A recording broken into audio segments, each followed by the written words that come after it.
Alright, we're going to walk through a few examples of using vectors and trig in structural geology, and this is to go along with homework 1.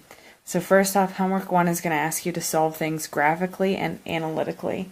And in case you kind of have a problem telling the difference between the two, when we solve something graphically, we're going to be using a protractor, a ruler, and graph paper.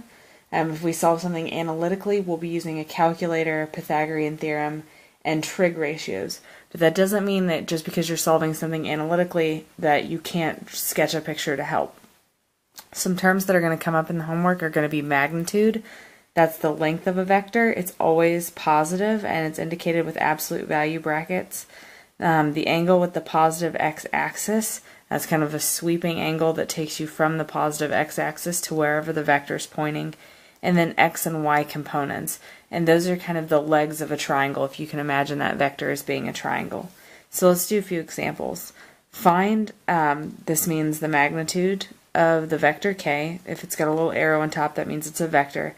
So find the magnitude of k, the direction of k, and the x and y components of k when k is -3, 5. And these are kind of like those coordinate parentheses you may have seen in algebra, but they're what we use to talk about vectors. So -3, 5 centimeters, and centimeters are always important. You're going to want to note your units. So here I have a little coordinate plane. I have my scale. I'm going to consider every 2 boxes, which happens to be a ½ centimeter in length, to equal 1 centimeter. So we're going to plot the point -3, 5. So 1, 2, 3, and 5. 1, 2, 3, 4, 5. And then I'm going to come to where those tick marks meet. So this one's going to go up. And yep, matches with there. So that's going to be the end point of my vector. And I'm going to use a ruler. This is really important to keep your vectors straight. Looks like that, and then put an arrow at the end to show that it had direction. It was moving from the origin out that way. Okay, so graphically we want to find the magnitude of k. That means we're going to measure it. So I'm going to measure this, and it looks like k is 3 centimeters. Now remember that we did this to a certain scale where every ½ centimeter we measured was actually a full centimeter. So if we were going to count that on the ruler, that means here's 1 centimeter, 2 centimeters, 3, 4, 5, and 6. So k is about 6 centimeters. The angle k makes with the positive x-axis, this time we're going to use a protractor, and you just line up the center point of your protractor on the origin. Make sure that your flat part of your protractor lines up with your x-axis, and then use the hand of your protractor or a pencil to measure the sweeping angle. So remember, straight up would be 90, so here's 90, 100, 120, 130, 131, 132. So k makes an angle of 132 degrees with the positive x-axis, and then kx and ky you just count over. So 1, 2, 3 centimeters is the x component, and it's negative, and then the y component was positive 5. So that's how we'd solve this problem graphically. Now let's look at how we would do this analytically. So analytically we're going to use the Pythagorean theorem and our trig relationships. So remember, Pythagorean theorem is where you take the legs of the triangle, you square them, it has to be a right triangle, and they'll add up to your hypotenuse squared, and sine, cosine, and tangent are all ratios. So sine theta of an angle in a right triangle is going to be opposite over hypotenuse. The cosine is always the adjacent over the hypotenuse, and the tangent is opposite over adjacent. So here, let's start by finding the magnitude of k. To do that, we're going to take the legs of it as if it were a triangle and square them.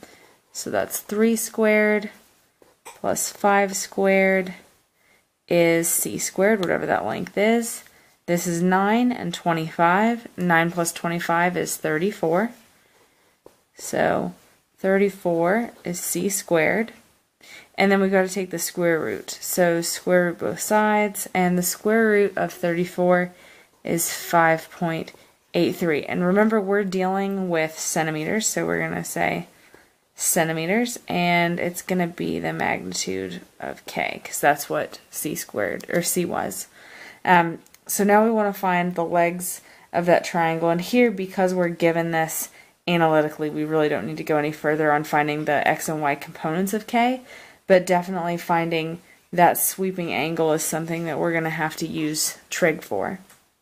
So if you remember your trig, this is a right angle, so this is 90 degrees, so we don't need to mess with that part. We really just need to know what this angle is to add on to the 90. So we can sketch out a triangle a little bit darker. Okay, and I know that the top part of this triangle, the side opposite our angle, this is opposite, is 3. Excuse me, and we know that the side adjacent to it was 5. So we have opposite, we have adjacent, we can use tangent. So now we will do tangent of whatever that angle is that we want to add to 90 is opposite over adjacent. Okay, now you'll use your calculator to do inverse tangent, or arctan, of 3/5. And when you do that, it should come out to 30.96 degrees. If you get a decimal answer, or if you see the little RAD on the top of your calculator, it means you're dealing in radians. And if you have a TI-83, just make sure that when you go to mode, you have this turned on to degrees instead of radians. So now we have a 30.96, and we're going to add that back to that 90. So theta is 120.96 degrees. So if I were going to go back up here, I would say, did I add that right? 120.96 degrees was what I got analytically. And this is a really good teaching moment. So I see now that these are not the same, obviously. Like there's something went wrong here. So I'm going to go back and remeasure this. I'm going to double check my work. Okay, I've got it in crosshairs. I know that this is 90. So that's 90, 100, 120, 122. I miscounted. Okay. So instead of being 132, that's 122. This is actually a really good example of a time when you solving it both ways, both graphically and analytically, is going to let you know when you've made a mistake. So anytime that something doesn't jive there, make sure you go back and figure out what went wrong and then try to fix that. And don't forget about this scale thing. Adjusting to that scale, especially when you're dealing with your graphical answer, it can impact whether or not you get the right one. So go ahead, if you want to try this one below here, you're welcome to. I'm not going to include it in this video, but I'll take a picture of the solution and post it with this video.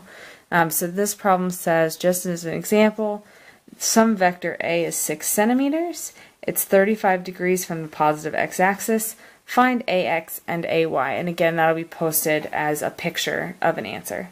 Thanks. Bye.